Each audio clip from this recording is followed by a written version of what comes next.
आज जो पाठ्यक्रम में निर्धारित है 25 कोड में, 73 कोड में, उसके अनुसार हम आज देख रहे हैं।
इसमें हमें ध्यान यह रखना है कि एक तो कुछ स्टार्टिंग के जो 10-15 मिनट का व्याख्यान है वह छंद को कैसे पहचानेंगे, या ह्रस्व दीर्घ आदि जो हैं, लघु गुरु जो हैं, उनको कैसे आप आइडेंटिफाई करेंगे, उसके लिए यहाँ पर दिया गया है।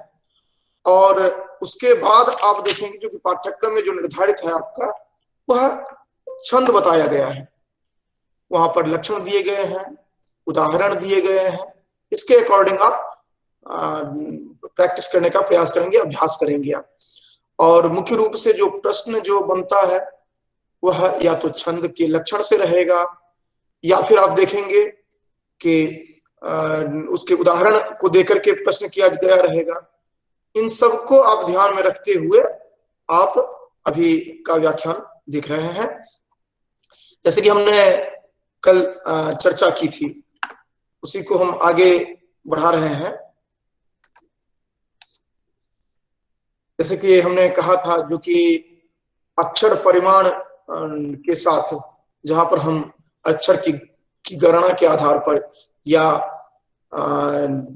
अक्षर का परिगणन करके जहां पर हम मेलोडी लाते हैं सामान्य रूप से, वह छंद के रूप में हम मोटे तौर पर देखते हैं। जो हिंदी में देखें या अन्य भाषा में देखते हैं, वहां पर ये होता है कि वहां पर गणना के आधार पर, कुछ विशेष नियम के आधार पर वहां पर उसमें जो मधुरता आपको दिखाई पड़ती है, लयात्मकता जो दिखाई पड़ती है, वह उसी के कारण होता है क्योंकि वहां पर एक डिसिप्लिन्ड वे में उन वर्णों को रखा जाता है। और अगर हम वेदांग की बात करें तो वेदों के अर्थ को समझने के लिए भी वहां पर आवश्यक हो जाता है। इसलिए हम पाणिनि शिक्षा में हम देखते हैं कि छंदः पादौ तु वेदस्य कह करके समझाया गया है। तो वस्तुतः है जो कि अगर आप छंद को नहीं समझ पाते हैं तो वेदार्थ जो है उसका ज्ञान आपको स्पष्ट रूप से नहीं हो पाता है। इस दृष्टि से कहा गया है। आपने यही कारण है कुछ, क्योंकि प्रारंभ से जो हम जब छंद की बात करते हैं तो छंद शब्द से वेद का ग्रहण किया जाता है। और आगे हम चलकर देखेंगे जो कि कहा जाता है कि देवता ने स्वयं को वेदों में निहित कर लिया था, वेदों में छुपा लिया था, आच्छादित कर लिया था। और इसी कारण से कहा गया जो कि यह ये छंद या वेद जो समानार्थी मानने लगे, उसका कारण यह भी है। इसका मुख्य रूप से दो अर्थ देखते हैं, जो आच्छादित करने वाला या आह्लादित करने वाला। आच्छादित करने वाला का एक जो कि जो आच्छादन कर दे, जो देवता के संदर्भ में भी हमने चर्चा की थी। आह्लादन जो आपको प्रीति दे सके। इसके लिए अलग अलग नामों का प्रयोग किया जाता है, जो आपने पहले भी पढ़ा है और यहाँ भी देख रहे हैं। इसके बाद छंद के परिचायक ग्रंथ की बात अगर हम करें, छंद के परिचायक ग्रंथ की बात करें तो अनिवार्य रूप से हम देखते हैं जो कि ये केदार भट्ट आदि के जो ग्रंथ हैं अलग अलग, इनको हम देखते हैं और हम विस्तार पूर्वक और अलग अलग ग्रंथों को हम देखेंगे।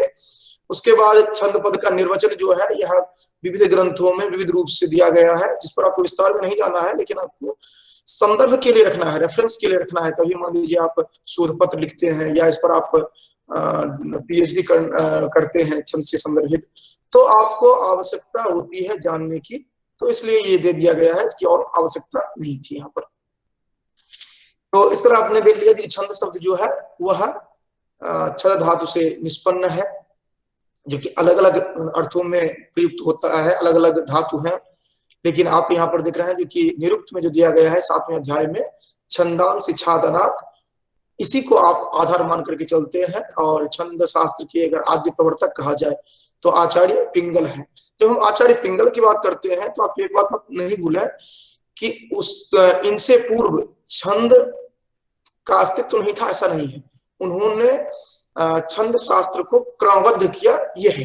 जैसे हम पाणिनि व्याकरण के संदर्भ में बात करते हैं, उसी तरह यहाँ भी है।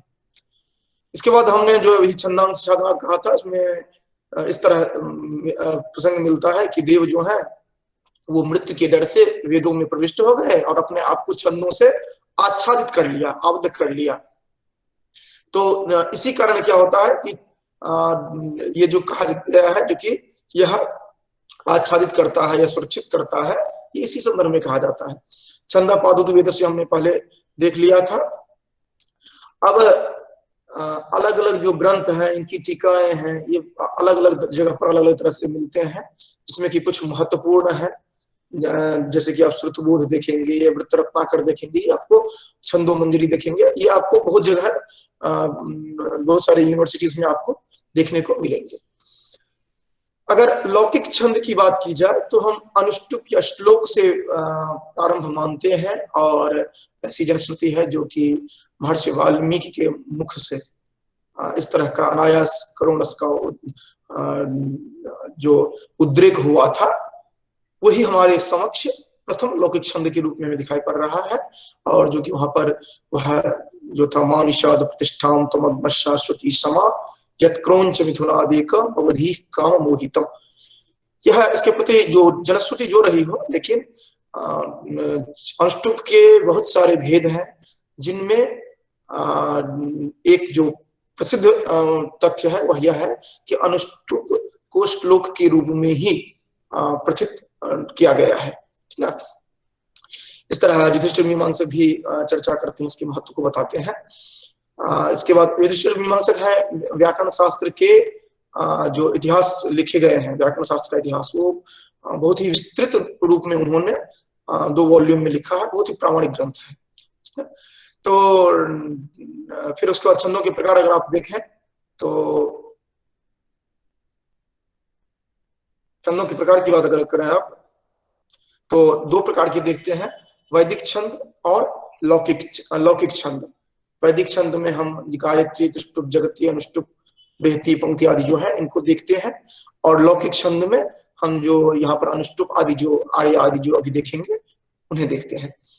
इसके बाद हम देखते हैं जो कि जितने छंद हैं,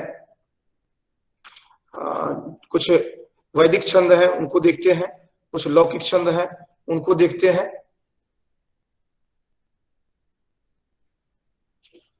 तो इस आधार पर हम देखते हैं जो कि वैदिक छंद में यहाँ पर छंदों की संख्या के साथ जो यहाँ पर प्रस्तुत किया गया है, इस तरह आप देखते हैं गायत्री, अनुष्टुप।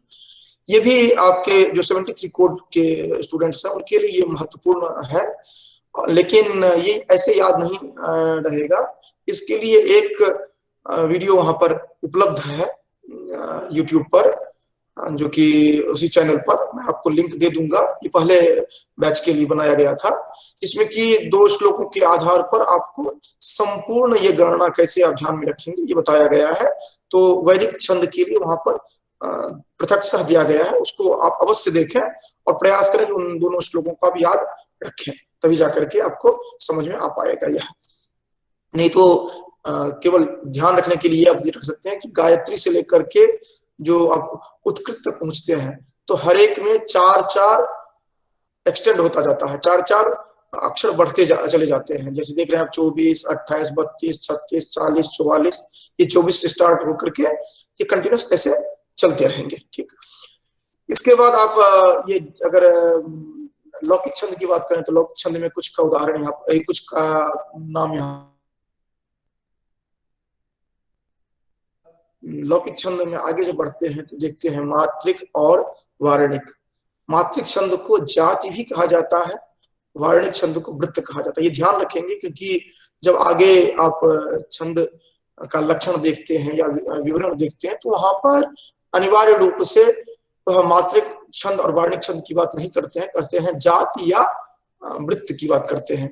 तो ये कहने मात्र से आपको समझ जाना चाहिए जो कि जाति अगर कहा जा रहा है तो मात्रिक छंद है, वृत्त कहा जा रहा है तो वार्णिक छंद है। और सामान्य रूप से तो ये दो ही हैं, लेकिन एक जो समसामयिक संदर्भ में प्राप्त होता है वो है मुक्तक छंद, और वर्तमान समय में बहुतायत आपको मिलता है। इसमें तुकबंदी जो है ये ज्यादा महत्वपूर्ण होता है, और इसमें ऊपर के दो जो है उनके नियमों का अनदेखा किया जाता है। इसके बाद देखते हैं जो कि वार्णिक छंद जो है वह वर्ण की गणना करते हैं, और उसमें 3 वर्णों का ग्रुप बनता है, 3 वर्णों का समूह बनता है। जैसे आप देखेंगे जो कि यगण, तगण, मगण, ड़गण, जगण आदि देखेंगे आप। और लघु को ल से, गुरु को गौ से इंडिकेट करते हैं। इसको ध्यान में रखने के लिए आप ये ध्यान रख सकते हैं, यमाताराज भानस लगा, यमाताराज भ न स और लघु गुरु है। और ये कैसे बनाएंगे तो यहाँ पर ये दिया गया है यगण, जो कि आप स्टार्टिंग करिए यमाता, अर्थात हर एक 3-3 वर्ण लेंगे, जहां जो गण है वहां से अगले 3 वर्ण तक को आप देखेंगे। यगण है तो य मा ता, और य लघु, फिर गुरु गुरु, तो ये स्ट्रक्चर बनेगा इस तरह। ये इस तरह आप यगण, मगण, तगण, ड़गण, जगण, भगण, नगण, सगण इस क्रम में इसको देखते हैं। और लघु गुरु की व्यवस्था कैसे रहेगी इसमें, तो आप देखते हैं यरता यान्ति लाघवम, यरत यगण, ड़गण, तगण, यान्त जाते हैं, इनमें जाते हैं। लघु जो है वो कहाँ जाते हैं, लाघव कहाँ पर जाता है, जड़ता में प्रथम जो रहेगा वह लघु होगा, ड़गण में द्वितीय लघु होगा, तगण में तृतीय लघु होगा, भगण में ये भजसा जानति गौरवम, भगण में प्रथम गुरु होगा, जगण में द्वितीय गुरु होगा, सगण में तृतीय गुरु होगा। तो भजसा जानति गौरवम, भगण, जगण, सगण ये क्रम से आगे बढ़ते जाएंगे गुरु। और यही आप देखते हैं, जैसे भगण देखिए पहला अक्षर जो है यह गुरु है, जगण देखिए द्वितीय अक्षर होगा गुरु, ये जगण देखिए द्वितीय अक्षर गुरु है, सगण तृतीय अक्षर गुरु होगा, सगण देखिए तृतीय अक्षर गुरु होगा। तो ये जड़ता भजसा आपने देख लिया, और मगण जो होगा सर्वगुरु, और नगण जो होगा सर्वलघु, ठीक ना। ये इस तरह का होगा। अगर ये स्ट्रक्चर आप नहीं जानते हैं तो आपको समझने में बहुत ही कठिनाई होगी आगे। इसके बाद जो हमने छंद देखा था उसमें जो वर्ण की संख्या होती है ये हम देखेंगे आगे। उसके बाद जो प्रश्न बनता है वो है समवृत्ति, समवृत्त, अर्धसमवृत्त, विषमवृत्त। अब वृत्त जो ही मैंने कहा आप समझ गए, वार्णिक छंद की बात आ रही है। सम अर्थात चारों में समान, चारों में समान किसके समान, प्रथम के समान चारों में। अर्धसम आधा समान आधा असमान, मतलब प्रथम तृतीय एक जैसा, द्वितीय चतुर्थ एक जैसा, ठीक। विषम, विषम का अर्थ सभी अपनी मनमर्जी चलाएंगे, प्रत्येक पाद में वर्णों की संख्या जो होगी वह अलग अलग आप देख पाएंगे। तो यहाँ पर अब मात्रा के संदर्भ में हम चर्चा कर लेते हैं। आप मात्रा की बात करेंगे, वर्ण की बात करेंगे, पाद की बात करेंगे, यति की बात करेंगे। तो इसको समझ लीजिए, मात्रा जब आप ह्रस्व कहते हैं तो एक मात्रिक होगा, जब दीर्घ कहते हैं तो द्विमात्रिक होगा, ठीक। जैसे अ एक मात्रिक, उसके बाद ये आ कहेंगे तो दो मात्रा वाला होगा। अ जो होगा उसको आप लघु कहेंगे, आ जो होगा उसको गुरु में मानेंगे। और स्वर विहीन व्यंजन कोई है, जैसे हलंत वाला कोई भी है, तो वो अनिवार्य रूप से उसकी गणना हम नहीं करते हैं, ये ध्यान रखेंगे। हम वही गणना करेंगे जहां पर कि स्वर या व्यंजन हो, जहां पर स्वर या व्यंजन हो उसी की गणना करेंगे आप। उसके बाद अक्षर की बात करते हैं तो ह्रस्व वाला लघु, दीर्घ वाला गुरु। अब पाद किसको कहते हैं? पाद कहते हैं 1/4 को। 4 लाइन का आप देखते हैं सामान्य रूप से, तो उसे 4 लाइन का कहते हैं, 4 चरण वाला या 4 पाद वाला आप कहते हैं। और पहला जो चतुर्थांश है उसको आप कहते हैं पाद या चरण। इस तरह प्रत्येक श्लोक में आप 4 पाद देखेंगे। प्रथम तृतीय को अयुग कहते हैं। युग का अर्थ होता है जोड़ा या सम। युग का अर्थ होता है सम और अयुग का अर्थ होता है विषम। तो अब आपसे अगर पूछा जाता है जो कि जो अर्धसम वृत्त है, इनमें ये अयुग पाद जो है, अयुग जो है वो अयुग पृथक और युग पृथक किसमें होंगे? तो अनिवार्य रूप से किसमें होंगे? वह अर्धसम वाले में होंगे। अयुग अर्थात हो गया जो कि 1 और 3, युग हो गया 2 और 4, ये दोनों अलग अलग लक्षण वाले जो होंगे वो अर्धसम में होंगे। तो इस तरह करके आपको ध्यान में रखना है, युग किसको कहेंगे, अयुग किसको कहेंगे। अयुग हो गया विषम पाद, युग हो गया समपाद। विषम पाद 1 3, समपाद 2 4। यत किसको कहते हैं? जब उच्चारण करते वक्त जहां रुकते हैं, जिह्वा जहां पर, जिह्वा को जहां पर विराम दिया जाता है उसे यति कहा जाता है। और आप प्रत्येक श्लोक में देखेंगे जो कि प्रत्येक छंद में जो कि अमुक अमुक वर्ण पर आपको यति रखना है। तो ये चीज आपने यहां पर देखा। अब यति के लिए कुछ सांकेतिक शब्द बताए जाते हैं, जैसे कि 1 अक्षर पर अगर रुकना है तो चंद्र या पृथ्वी कहा जाएगा, 2 पर है तो पक्ष या नेत्र कहा जाएगा, 3 पर अग्नि या राम या फिर गुण इस तरह कहा जाता है। तो सामान्य रूप से अलग अलग जो है अलग अलग तरह से प्रयोग करते हैं। तो ये जब अभ्यास आप करेंगे तो स्वयं में भी समझ में आ जाएगा, यहाँ पर इसको रटने की जरूरत नहीं है इसको। लघु और गुरु की व्यवस्था जो होती है, लघु के लिए आप खड़ी पाई का चिन्ह का प्रयोग करते हैं और गुरु जो है उसके लिए आप एस का चिन्ह जो बनता है इसका प्रयोग करते हैं। जैसे अ ई उ री री, इसके लिए जो होगा वो ह्रस्व होगा, लघु होगा, इसके लिए आप खड़ी पाई का प्रयोग करेंगे। आ ई उ री ए ओ ऐ औ या अंग आह, इस तरह का जो प्रयोग होगा वह गुरु माना जाएगा। उसके लिए आप दीर्घ माना जाता, दीर्घ होता है उसको गुरु माना जाएगा, इसके लिए आप एस का प्रयोग करेंगे। तो ये यहाँ पर बताया गया है, उसी को संक्षेप में यहाँ पर बताया गया है। अब कुछ विशेष नियम है वो ध्यान रखेंगे, जो कि यहाँ पर संयुक्त वर्ण के पहले वाला जो वर्ण होगा उसको आप दीर्घ मानेंगे। जैसे रक्त है, इसमें क त संयुक्त है, उससे पहले वाला वर्ण जो है वो र है, तो यह हो जाएगा र जो हो जाएगा वह दीर्घ हो जाएगा, यद्यपि वह लघु है। र तो अपने आप में अ है, लघु है, लेकिन क त अ से पूर्व है, यह त वर्ण जो है उससे पूर्व है, इस कारण से यह लघु हो गया, दीर्घ हो गया। उसके बाद हलंत जो होगा उससे पहले वाला वर्ण, हलंत से पहले वाला वर्ण को इसलिए कहा जा रहा है यहाँ पर क्योंकि हलंत वाला जो भी होगा आगे चल करके संयुक्त हो जाएगा, इसलिए हलंत वाला यहाँ पर बताया जा रहा है, और कोई बात नहीं है। वस्तुतः संयुक्त वर्ण के पहले वाला या हलंत वर्ण के पहले वाला दोनों एक ही वर्ण होगा, कोई अलग नहीं होगा। अनुस्वार युक्त जो होगा वह दीर्घ माना जाएगा, विसर्ग युक्त जो होगा वह दीर्घ माना जाएगा, ठीक है। तो और यदा कदा लास्ट वर्ण जो होगा अर्थात पाद का अंतिम वर्ण, उसको हम लघु रहने पर भी विकल्प से मान लेते हैं, छंद पूर्ति के लिए मान लेते हैं दीर्घ। ये विशेष नियम है। अर्थात जैसे अ ई उ री ये ह्रस्व में आ गए, उसके बाद आ ई उ री ए ओ ऐ औ ये दीर्घ में आ गए। संयुक्त वर्ण के पूर्व वाला वर्ण जो होगा वह जैसे यहाँ पर रक्त में ड, यह हो जाएगा दीर्घ। अनुस्वार युक्त वर्ण जो हो जाएगा पंकज, इसमें हो जाएगा दीर्घ हो जाएगा। विसर्ग राम मह जो है यह विसर्ग हो जाएगा, यह दीर्घ हो जाएगा, ठीक। इसके बाद हम गण व्यवस्था हमने पहले देख लिया था, इसलिए अब हम इसको आगे नहीं करते। हाँ, गणों की संख्या कुल 8 है, ये ध्यान रखेंगे, यहाँ पर बताया गया है। उसके बाद आप यहाँ पर पद्य किसको कहते हैं? तो पद्य जो कि पदम चरणम तत् अर्हति पद्यम, वृत्त जो है इसका ये गण द्वारा नियंत्रित होगा, जैसे हमने चर्चा जो की है उसके द्वारा, और वार्णिक है ये हमने पहले देख लिया था।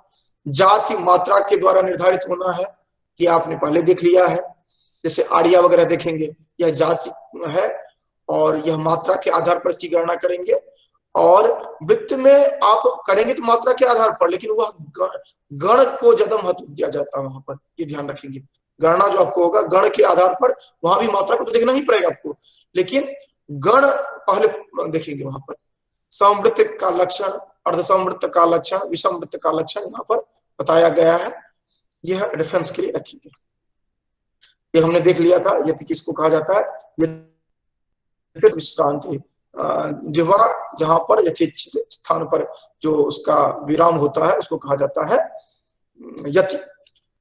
इसके बाद चिन्ह विचार हमने पहले देख लिया था, जो कि वक्र रेखा जो होगा वह कहा जाएगा गुरु के लिए होगा, सरल रेखा जो है लघु के लिए होगा, ठीक। और लघु के लिए कहीं पर आप ल और गुरु के लिए ग का प्रयोग देखते हैं आप। यहाँ पर इनके देवता गण का नाम, स्वरूप, फल ये बताया गया है, लेकिन मुख्य रूप से आपको ध्यान में रखना है वो गण का नाम और स्वरूप, ये ध्यान रखना है। देवता वगैरह की आवश्यकता आपको नहीं पड़ेगी और प्रश्न भी नहीं इस तरह पूछा जाता है। इसके बाद फिर भी मैं अधिकतम सामग्री यहाँ पर इसलिए मैं प्रस्तुत कर रहा हूँ क्योंकि यह केवल और केवल यूजीसी के लिए ही आप सीमित नहीं है, इससे अधिक भी आगे जब आप इंटरव्यू के लिए कहीं पर जाते हैं या कहीं पर चर्चा करते हैं या फिर आप इस पर शोध करते हैं या रिसर्च पेपर लिखते हैं तो आपको संदर्भ की जरूरत होती है। तो एक समग्र आपके पास पैकेज रहे, इस तरह का यहाँ पर देने का प्रयास किया गया है। हम फोकस्ड जो रहेंगे वो आगे जो हम छंद की बात करेंगे वहीं पर हम फोकस्ड रहेंगे, लेकिन आगे तभी हम समझ पाएंगे जब हम इन बातों को समझ रहे हैं, अन्यथा नहीं समझ पाएंगे। ये 8 गणों की संख्या है, ये हमने पहले देख लिया था। मात्रिक छंद, वार्णिक छंद ये हमने पहले देख लिया है। उसके बाद मात्रा जो है यहाँ पर ये एक मात्रिक कौन कैसे है, दो मात्रिक कैसे हैं, ये हमने देख लिया था।